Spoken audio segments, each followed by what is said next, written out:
au Sénégal. Bonsoir Madame Sow et merci d'être avec nous. Bonsoir, merci de nous inviter à participer à cette émission. Alors on va venir à la dynamique, mais avant cela, moi j'aimerais d'abord que vous nous expliquiez qu'est-ce que l'agroécologie. Bon, l'agroécologie n'est autre qu'un modèle de vie qu'un peuple ou en tout cas une population accepte d'adopter. Un modèle de vie qui cherche à sécuriser la santé humaine, animale et environnementale à partir des pratiques responsables pour la gestion de l'environnement. À travers l'agriculture, où on essaie de faire une agriculture qui nourrit son homme, mais une agriculture saine et durable. À travers une activité pastorale, où aussi on cherche à mettre en place un système d'élevage qui respecte aussi la santé de ces animaux, mais qui aussi contribue à l'entretien de cet environnement. De la même manière que les activités de la pêche et toute activité liée à l'exploitation des ressources naturelles. Et où est-ce qu'en est le Sénégal dans ce domaine? Bon, le Sénégal, à ce niveau, c'est comme la plupart des pays d'Afrique, vit quand même une situation assez dérisoire en termes de dégradation de l'environnement. Mais quand même, on peut espérer qu'au niveau du Sénégal, il y a de l'espoir dès l'instant que depuis des décennies, il y a des organisations de la société civile, des organisations paysannes et même de l'État qui ont pensé qu'il faut quand même arriver à changer et à produire autrement, à porter le souci de l'environnement. Donc le Sénégal, au moins, nous avons la compréhension et la sensibilité de l'ensemble des acteurs qu'il faut arriver à changer de paradigme. Très bien. Et où est-ce qu'on pratique l'agroécologie? Dans quelle zone au Sénégal où cela s'est généralisé? Vous savez, l'agroécologie aussi n'est pas tellement loin des pratiques traditionnelles qu'on avait. Mais c'est des pratiques qui devraient quand même évoluer compte tenu de l'avancée de la population et de degré de dégradation. Donc ça devrait être accompagné. Donc nos exploitations familiales sont déjà les premières exploitations où la pratique agroécologique existe. Mais aujourd'hui, dans toutes les zones agroécologiques du Sénégal, les 6 zones, on peut toujours trouver des expérimentations. Il y en a à Koussanar avec une fédération d'organisations paysannes qui a pris déjà conscience. On les trouve un peu partout. Aujourd'hui au Sénégal, nous comptons plus d'une trentaine d'organisations aujourd'hui qui se sont retrouvées au niveau national et pour promouvoir l'agroécologie. Vous êtes optimiste par rapport à l'agroécologie au Sénégal, mais on se rend compte quand même qu'il y a un accaparement des terres au Sénégal, surtout avec les projets immobiliers. Oui, nous sommes optimistes par rapport au Sénégal. Déjà, il y a des initiatives un peu partout. Il y a des acteurs très déterminés et très engagés. Nous sommes optimistes aussi. Le fait que le chef de l'État lui-même, il dit qu'il fait de l'agroécologie un axe de son quinquennat. Bien sûr, il y a raison de plus que nous, acteurs de l'agroécologie, on s'est dit, bon, quand même, on sait que quelle que soit notre volonté, cette vision ne peut porter que quand l'État prend ça en charge. S'il y a cette déclaration de la part du président, nous avons le devoir et le rôle de travailler et de lui montrer ce qui se fait, lui donner aussi des pistes qui donne quand même une certaine orientation pour une agroécologie aussi viable. Parce qu'il ne faut pas confondre aussi agroécologie et dire que oui, je vais produire plus, je ne mets pas des engrais ni des pesticides. Non, c'est une autre pratique. Par rapport, effectivement, on ne peut pas promouvoir l'agroécologie tout en laissant aussi ses ressources. Parce que l'agroécologie, tu ne peux la pratiquer que quand tu maîtrises toi-même la gouvernance de tes ressources.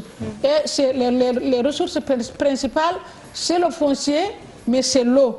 Et si tu ne maîtrises pas ces facteurs, tu ne maîtrises pas ni l'eau, ni la terre, c'est sûr que ce n'est pas possible. Donc ça ne peut pas cohabiter. Et je crois aussi qu'au niveau du foncier, au niveau de la gouvernance, donc nous avons interpellé, nous avons parlé, nous avons travaillé sur des propositions de réforme. Je ne dis pas qu'il n'y a pas accaparement de terre, mais je crois quand même qu'aujourd'hui au Sénégal, il y a une bonne prise de conscience des populations qui quand même cherchent aussi à protéger la ressource fondamentale de leur vie, c'est le foncier, c'est la terre. Le plus souvent, on oublie les femmes, mais est-ce que les femmes maintenant sont bien prises en compte dans ce domaine? Parce qu'on les voit beaucoup dans les exploitations. Vous savez que les premières exploitations, quand, par exemple, si je prends le cas d'Enda à Tchermonde, quand nous avons commencé à sensibiliser sur les dangers des pesticides, des engrais chimiques, c'est les femmes qui ont été les premières à expérimenter s'il y avait possibilité de produire sans engrais et pesticides.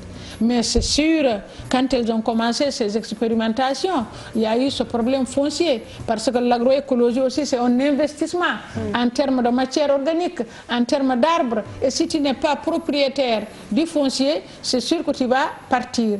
Mais de plus en plus, il y a des dynamiques de femmes qui s'organisent et qui cherchent quand même le maxi à en avoir. Dans certaines zones, même s'il n'y a pas la répartition arithmétique homme-femme, il y a quand même dans le gender, surtout dans la zone de Kormoussa, les zones où la terre devient rare, il y a, après la mort du père, il y a le système de partage. Donc il y a des femmes aujourd'hui qui réclament quand même leur moitié.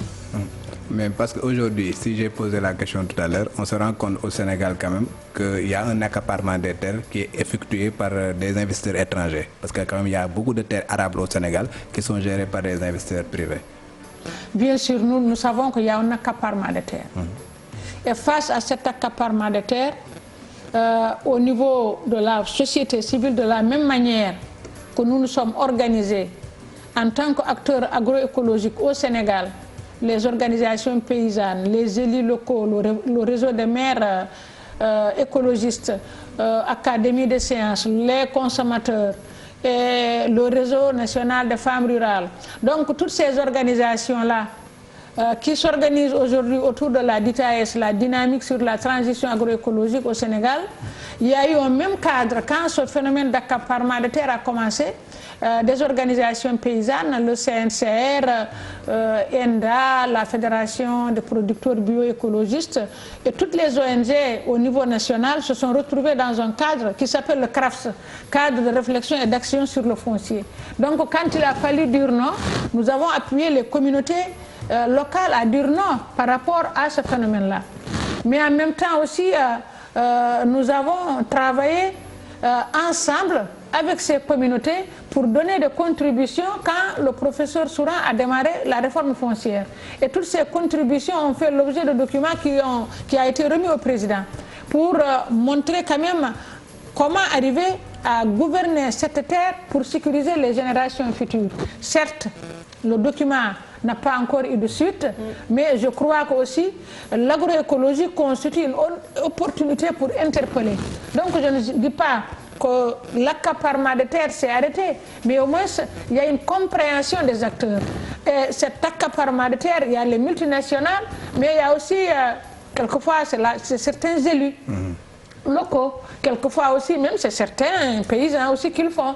Mais tout ça, avec l'information, la sensibilisation, s'il y a la volonté de l'État, tout ça, ça doit cesser, parce qu'on n'a pas le droit de le faire. Le Sénégal, les terres ne s'augmentent pas. Au contraire, ça diminue par rapport aux aléas climatiques. La population, elle est là, elle augmente. La jeunesse, elle est là, elle se cherche. Et de par le monde, on a prouvé que l'agriculture, l'élevage, la pêche, c'est les leviers pour la création d'emplois. Donc c'est pour cela que nous interpellons aujourd'hui le chef de l'État, le gouvernement sénégalais, à prêter attention à cette démarche, à cette vision pour sécuriser les générations actuelles et futures. Et comment aujourd'hui la DITAS compte accompagner le gouvernement dans la réalisation de la deuxième phase du plan d'action prioritaire concernant l'agroécologie? Puisqu'à ce niveau, vous vous êtes rassemblés, il y a beaucoup d'organisations au sein de la DITAS. Comment vous comptez vous y prendre? Bon, dans un premier temps, depuis bientôt 10 mois, nous sommes ensemble, tous les acteurs, et dans ce processus-là, déjà on a essayé de faire ensemble un cheminement qui a consisté à visiter l'ensemble des zones agroécologiques du Sénégal et à travailler aussi avec les acteurs pour identifier les différentes initiatives qui existent et identifier aussi les problèmes de dégradation qui existent.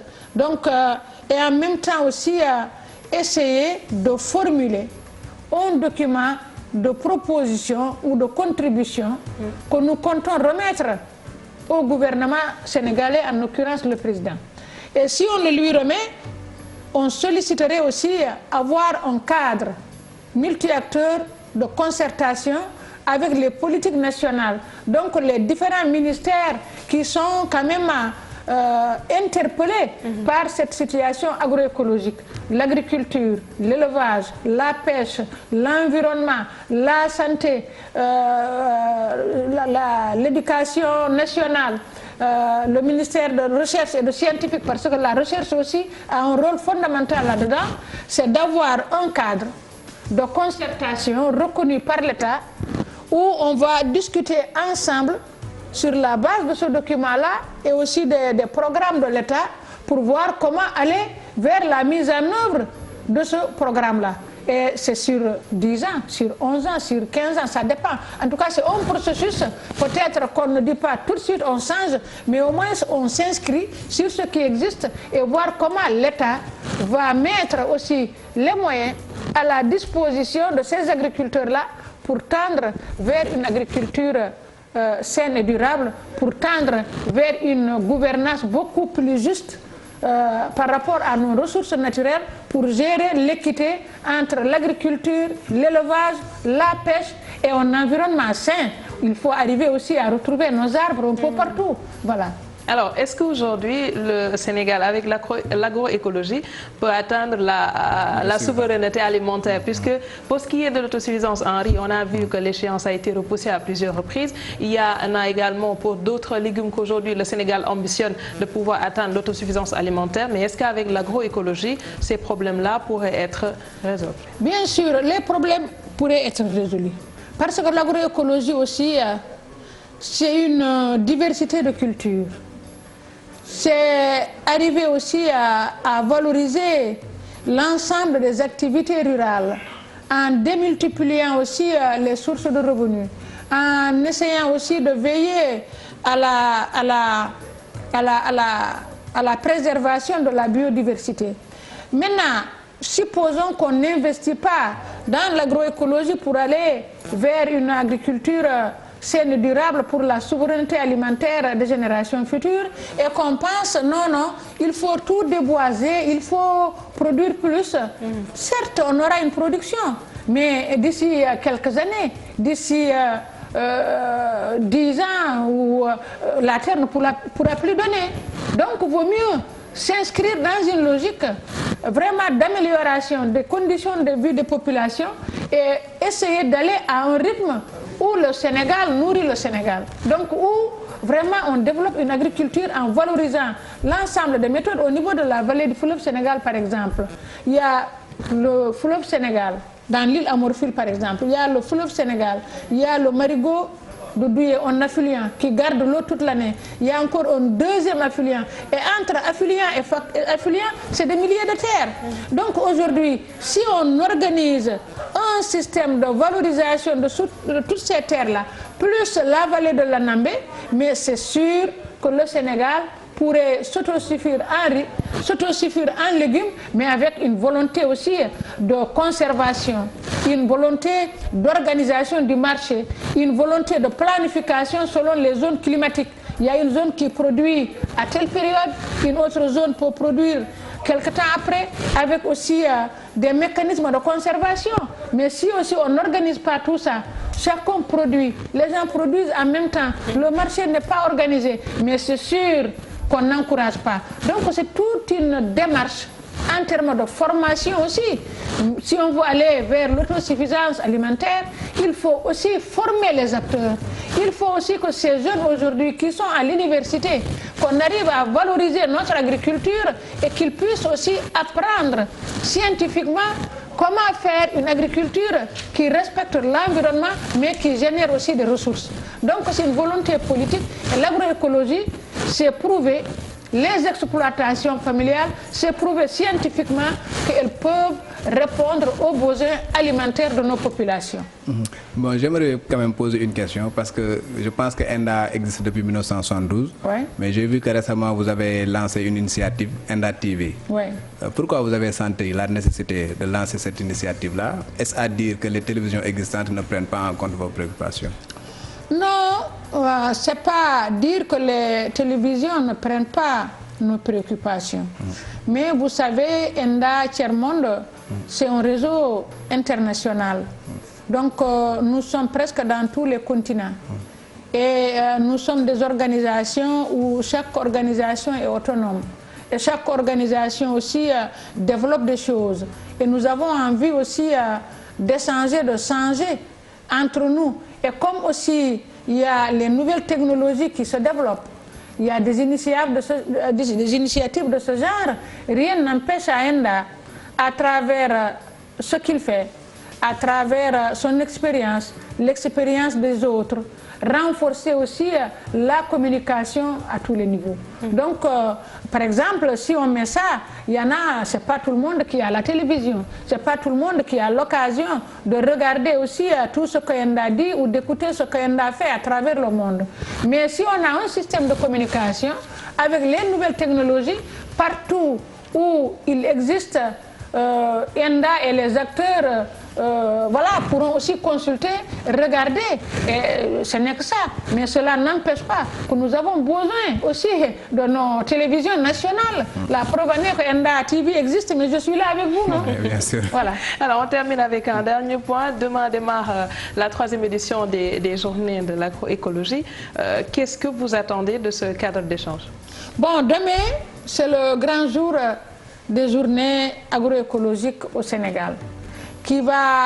Ces journées vont regrouper tous les acteurs de l'agroécologie, le monde paysan, les hommes et les femmes, la recherche scientifique, Académie de sciences par exemple, et d'autres organisations de recherche, l'université, l'ISRA, les ONG que nous sommes, les consommateurs, les maires écologistes, donc tout ce beau monde venu du Sénégal, mais aussi de la sous-région.